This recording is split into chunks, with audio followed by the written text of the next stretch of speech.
يخرب بيتك، جننتيني، هوستيني. قلت له هو انت لسه شفت حاجة؟ ده انا لسه هوريك واوريك. انا لازم اخليك تعيد عيد، انما ايه، تحلف ان انت عمرك في حياتك ما عيدت عيد زي العيد دوت. وبعدين يا جوز خالتي، انا عارفة ان انت من زمان نفسك في الموضوع دوت، وما كنتش عارف تقولهولي ازاي، وانا كنت عارفة. قال لي كنت عارفة؟ قلت له ايوه. قال لي عارفة وساكتة، سايباني كده ليه؟ انا عملتلك ايه؟ ده انا طول عمري ما بستخسرش فيكي حاجة. قلت له اعمل ايه؟ ما كنتش عايزة خالتي تاخد بالها، وبعدين يعني ما تزعلش مني، انا برضو كان هيحصل ازاي؟ انا كنت لسه ما اتجوزتش، والموضوع كان هيبقى صعب، لكن دلوقتي زي ما انت شايف. قال لي والله ما انا عارف، جوزك العبيط ده ازاي يبقى معاه واحدة كده زيك، زي الفرصة، ويسيبها ويسافر؟ قلت له هيعمل ايه؟ قال ايه، كل ما اكلمه واقول له انزل اجازة، انا محتاجالك، يقول لي اصل انتي مش عارفة انا عملت ايه عشان اسافر، وبعدين كله ليكي، انا يعني متغرب وبشتغل علشان مين؟ ويسيبني كده، يرضيك كده يا جوز خالتي؟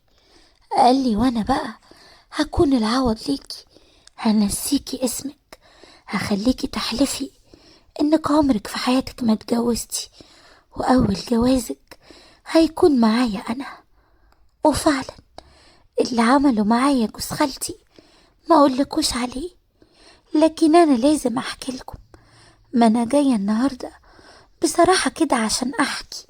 ايوه، احكي بقى وانتوا اللي تفيدوني وتقولولي اعمل ايه واتصرف ازاي، واللي انا عملته ده كان غلط ولا كان صح، لاني بصراحة مخي خلاص ما بقاش فيا، وما بقيتش عارفة اعمل ايه في اللي انا فيه دوت، وانتوا بقى هتفيدوني. ودلوقتي قبل ما اقول لكم حكايتي، عايزاكم تعملوا لايك للفيديو واشتراك في القناة علشان يوصل لكم كل جديد بيتقدم هنا على القناة. يلا بسرعة، مستنيين ايه؟ ودلوقتي يلا بينا ندخل في القصة. وبصراحة صاحبتها مستعجلة قوي، عايزة تعرف رأيكم، أصل مشكلتها صعبة، وهتعرفوا بنفسكم لما تسمعوا القصة كلها. أنا نشوى، عندي 31 سنة، أبويا وأمي ميتين، وأنا ماليش أخوات، واللي رباني خالتي وجوز خالتي، وهما كمان ما عندهمش ولاد، علشان كده أنا كنت بنتهم وكل حاجة ليهم. لكن بالنسبة لجوز خالتي كان شايفني غير كده، وأنا اللي طول عمري مفكرة نفسي بنته وحبيبته، لكن الموضوع طلع غير كده خالص. أيوة، أنا هقولكوا على كل حاجة علشان تعرفوا وتحسوا بيا. من يوم ما أبويا وأمي ماتوا وأنا عايشة مع خالتي، وزي ما قلتلكم منها ما بتخلفش، بتعتبرني زي بنتها، وسرها كله معايا، وكانت دايما تشتكيلي من جوزها، لكن مش انه بيعمل لها حاجة ولا يعني بيغلط فيها ولا حاجة، لأ، ده منه يعني طلباته كتير، وطلباته كتير من ناحية يعني من ناحية السرير وكده. وكانت خالتي كل شوية تقولي اعمل ايه في الراجل ده، كنت اقول لها يا خالتي بس انا اسمع ان لما يكون الراجل كده يعني تبقى حاجة حلوة. قالت لي ايوه حلوة، وحلوة قوي كمان، لكن انتي عارفة ان انا عندي كذا مرض، والموضوع ده بيتعبني زيادة عن اللزوم، وانا ما عدتش عارفة اعمل ايه خالص. الموضوع كل مرة يزيد اكتر، وكل ما اتكلم معاه واقول له يا راجل يا راجل احنا مش صغيرين، يقول لي اتكلمي عن نفسك، انا لسه شباب، وبعدين انتي المفروض تديلي كل حقوقي من غير ولا كلمة. كنت أرد عليها وأقول لها طب وانتي ردك بيكون ايه؟ تقول لي هعمل ايه؟ أنا كده عملت اللي عليا، هو بقى اللي طلباته كتير. وبعدين يعني أنا بصراحة كده نفسي يتجوز واحدة تانية. قلت لها ايه اللي انتي بتقوليه ده؟ انتي عايزة جوزك يتجوز عليكي؟ قالت لي ايوه، واحدة تيجي تسد مكاني شوية، يمكن يسيبني في حالي. كنت بستغرب قوي، ازاي ازاي يعني واحدة تفكر ان جوزها يتجوز عليها؟ لو مش كده وبس، دي كمان عايزة تجوزه مخصوص عشان الموضوع ده. وقالت لي بالمرة يمكن يخلف له حتة عيل يتليه بيبعد عني. لكن هو كان بيحبها قوي، وكان بيحب حاجات معينة معاها، علشان كده كان بيرفض الجواز خالص، ويقول لها لأ، أنا مستحيل أتجوز عليكي. وفضلت الأيام كده لحد ما أنا كبرت. لكن من وقت ما كبرت وهو كل نظراته ليا اتغيرت، ودايما يقولي والله وكبرتي وبقيتي عروسة تشرح القلب، واتلفتي واتضيرتي وبقيتي حتة قمرة كده. كنت بستغرب قوي من كلامه ليا. كنت بقول لنفسي يعني ايه؟ يعني ايه اللي انتي بتفكري فيه ده؟ ده جوز خالتك اللي في مقام ابوكي، انتي ازاي بتفكري كده؟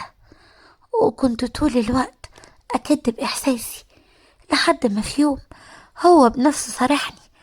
ايوه، قمت من النوم فجأة بالليل، لقيته قاعد على الكرسي اللي قصاد سريري. اتخضيت، قلت له ايه يا جوز خالتي ده؟ انت ازاي تدخل عندي الأوضة كده من غير ما تخبط؟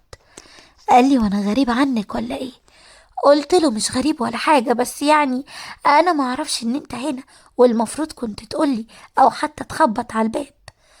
قال لي بصراحة كده ما عرفتش. وبعدين انا طول الليل افكر فيكي، هو انت ايه ما بتفكريش فيا؟ وقتها بصراحة حسيت حاجات غريبة، لكن ما كانش ينفع. وقلت له لو حصل منك كده تاني انا ساعتها هقول لخالتي. وفضل الحال ده كده، كل فترة يجي يقول لي كلمتين لحد ما تقدم لي عريس واتجوزت. هو في الموضوع ده كان كويس يعني، لكن بصراحة انا اللي ما كنتش عارفة هو كده يبقى ايه بالظبط. علشان كده ما كنتش بحط في دماغي الموضوع ده خالص، وكنت عايشة حياتي كده. لحد في يوم لقيت جوزي جاي وبيقول لي ان هو هيسافر برا يشتغل. ولما سألته ليه وازاي يعني، ده احنا لسه عرايس بقالنا شهرين بس. قال لي بقولك ايه، دي فرصة العمر وجاتلي وانا مش هضيعها. وفعلا حضر اوراق السفر بتاعته وسافر وسابني انا.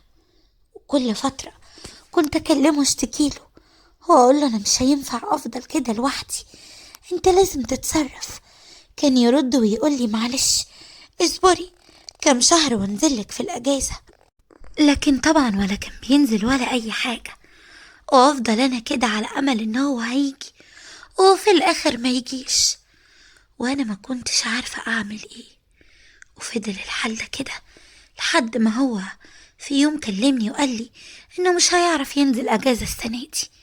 في الوقت ده كلمت جوز خالتي عشان اشتكيله عشان يكلمه، لكن مفيش.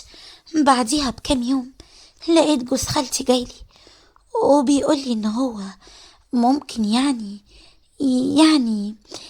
يساعدني في اللي انا محتاجاله. وقتها قلت له انا مش محتاجة لحاجة، لكن هو لقيته بيقولي كل حاجة. اتاري جوزي حكاله ايه السبب اللي انا عايزاه ينزل علشانه، وحلفوا ان الموضوع ده يفضل سر ما بينهم. لكن طبعا جوز خالتي حكالي، وفي الوقت ده من كتر كلامه وعمايله، ويعني الكلام اللي كان عمال يقولهولي، ما حسيتش بنفسي، ولقيت نفسي يعني زي ما تقولوا كده يعني ضعفت.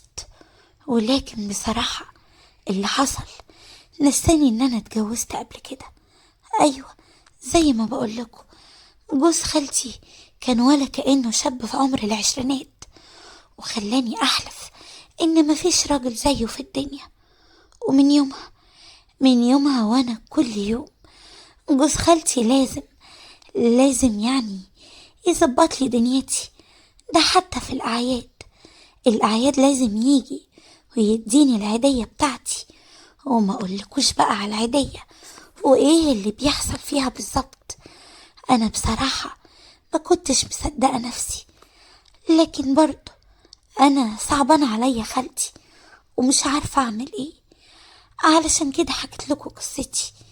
أي نعم أنا مش قادرة أنساه ولا عارفة أقوله بعد عني إزاي، لكن برضه أنا في حيرة كبيرة قوي. علشان كده أنا جيت لكم النهاردة وحكيت لكم قصتي وكلها بالتفصيل، عشان انتوا اللي تفيدوني وتقولولي أعمل إيه وأتصرف إزاي في اللي أنا فيه ده كله، وإيه الحل، وإزاي يعني أبطل تفكير فيه وأركز في حياتي وبس. وأنا طبعا هستنى كل التعليقات بتاعتكم وأقراها كويس.